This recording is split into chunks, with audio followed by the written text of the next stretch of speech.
The big thing that helped me was knowing that I didn't have to be Superman. I have amazing teammates, amazing coaches around me, and all I had to do was just go play as hard as I could and play for one another, play for those guys, and you know, not look at the scoreboard, not look at the time, just go out there and play. Don't worry about it. And you know, came away with a victory. So Nick Foles joins 30 years ago Doug Williams in his historic win for the Washington Redskins. In 1987, the end of that season, and 1990 season, Jeff Hostetler.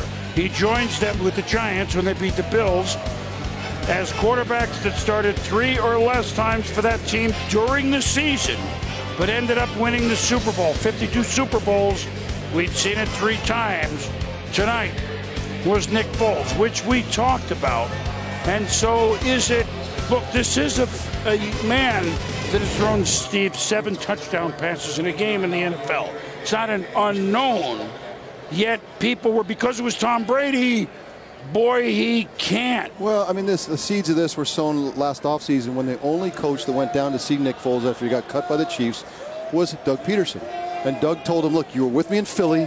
We had a good thing going. We went to Kansas City, didn't go so well, but I believe in you. And I want you to come up and help my young quarterback. And if he gets hurt, I believe that you can do the job. And so there's a faith-based kind of relationship where they say, I know you'll take care of me.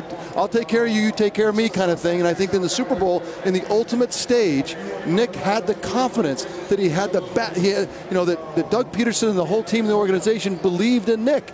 You can't understand what it feels like to be in a locker room when everyone's kind of peeking at you. Are you really that guy? I don't know if you can do it. But the head coach and everybody says, not only can he do it, I'm going to put it in his lap. And then he responds. Everybody can grow from there. So I wonder, what's the future of Nick Foles? How many teams want a guy like this? Yeah. I mean, it's like, you tell me he's not one of the top 32, top 15 quarterbacks in the league?